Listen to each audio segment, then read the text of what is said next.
हम बात कर रहे थे कि एबनॉर्मल मायोकार्डियल कॉन्ट्रैक्शन जैसे कि एरिथमिया में, डायलेटेड कार्डियोमायोपैथी में या फिर मायोकार्डियल इन्फेक्शन में या कोई एंडोमायोकार्डियल इंजरी में जैसे कि मायोकार्डाइटिस में, कैथेटर ट्रॉमा में, ये प्रोमोट करते हैं कार्डियक म्यूरल थ्रोम्बाई जो हमने पिक्चर देखी।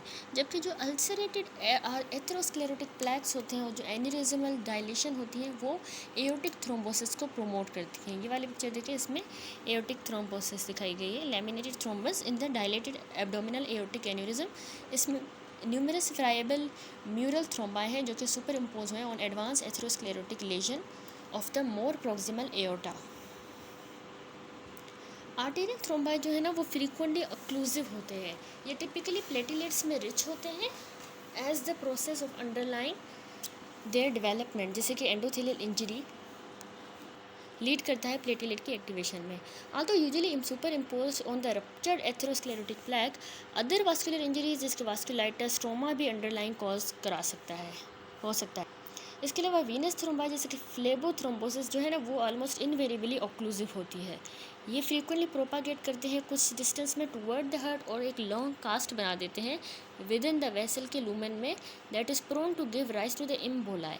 क्योंकि ये थ्रोम्बाई बनाते हैं एक स्लगिश वीनस सर्कुलेशन, तो ये टेंड है to contain more enmeshed red cells leading to मॉनिटर रेड और stasis thrombi.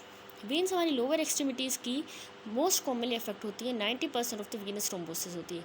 However venous thrombi also in the upper extremities में भी होता है, पेरी प्रोस्टेटिक प्लेक्सस में या फिर ovarian and periuterine veins में, और सर्टेन स्पेशल सर्कमस्टेंसेस में ये जो है ना फाउंड हो सकते हैं ड्यूरल साइनसिस में भी, पोर्टल वेन में या हेपेटिक वेन में। ऑटोप्सी पे पोस्टमार्टम क्लोट्स जो होते हैं ना वो समटाइम मिसटेकन होते हैं for the Venus thrombi.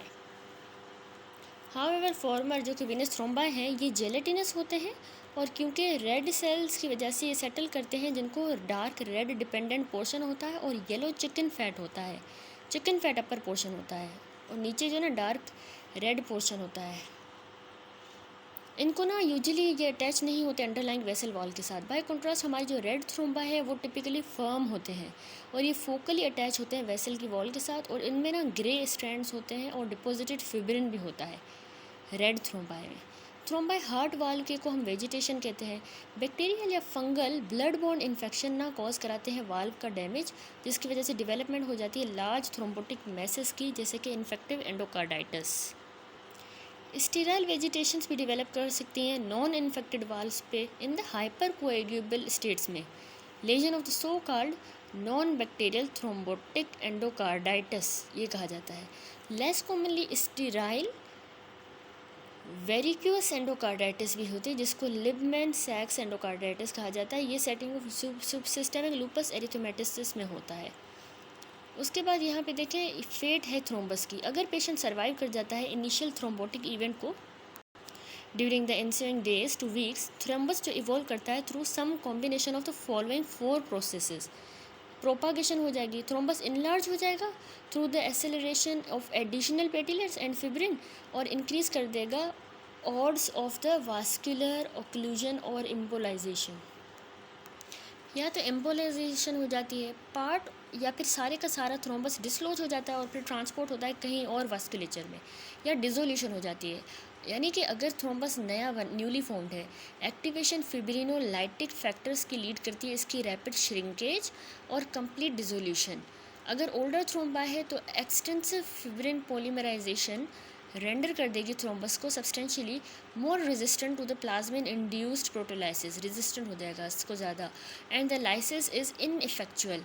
Acquisition of the resistance to the lysis has clinical significance as therapeutic administration of the fibrinolytic agent, जैसे कि tissue plasminogen activator in the setting of the acute coronary thrombosis generally is not effective unless administered within a few hours of thrombus formation।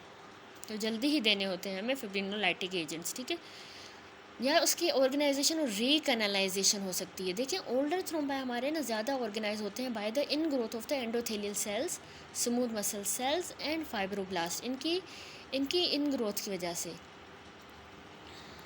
ये picture देखें, इस figure में दिखाया गया है organised thrombus, lower power view है thrombosed artery का, stand for the elastic tissue. जो ओरिजिनल लूमेन है वो डीलिनिएट हुआ है by the internal elastic lamina से, जो कि एरो शो करे, ये इंटरनल इलास्टिक लेमिना है और ये कम्प्लीटली फिल है विद ऑर्गेनाइज्ड थ्रोम्बस के साथ। इन टाइम कैपिलरी चैनल बन जाते हैं जो कि लिमिट करते हैं to a limited extent, create कर देते हैं conduits along the length of the thrombus, और देर बाय ये रीएस्टेब्लिश कर देते हैं कंटिन्यूटी हमारी ओरिजिनल लूमेन की। फर्दर रीकैनलाइजेशन ना समटाइम्स कन्वर्ट करती है हमारे थ्रोम्बस को into a vascularised mass of connective tissue के अंदर, जो कि इवेंचुअली इनकॉर्पोरेट हो जाता है into the wall of the remodelled vessels. Occasionally instead of organising centre हमारे थ्रोम्बस का ना एंजाइमेटिक डाइजेशन भी हो सकती है उसमें, presumably because to of the release of the lysosomal enzymes की वजह से, जो कि इंट्रैप्ड ल्यूकोसाइट्स में से आते हैं। अगर बैक्टीरियल सीडिंग हो गई, the content of the degraded thrombi के कंटेंट सर्व करते हैं as a ideal culture medium की तरह और रिजल्ट करेंगे इन्फेक्शन में, जो कि वीकन कर देता है वेसल की वॉल को और मायोटिक एन्यूरिज्म की फॉर्मेशन हो जाएगी। क्लिनिकल फीचर देखें तो थ्रोम्बाई सिग्निफिकेंट होते हैं क्योंकि ये ऑब्स्ट्रक्शन करवाते हैं आर्टरीज़ की, वीन्स की, और इम्बोलाई को राइज देते हैं। The effect that is of the greatest clinical importance depend करता है साइट ऑफ थ्रोम्बोसिस पे। आल्दो वीनस थ्रोम्बाई कॉज कराते हैं कंजेशन और इडीमा वास्कुलर बेड के, जो कि डिस्टल हो उस ऑब्स्ट्रक्शन को, दे आर मोस्ट वरिजम क्योंकि उनका पोटेंशियल है कि वो इम्बोलाइज कर सकते हैं लंग्स में और डेथ करवा दें। कन्वर्सली जबकि जो आर्टीरियल थ्रोम्बा है वो इम्बोलाइज करेंगे और कॉज कराते हैं टिश्यू इन्फेक्शन।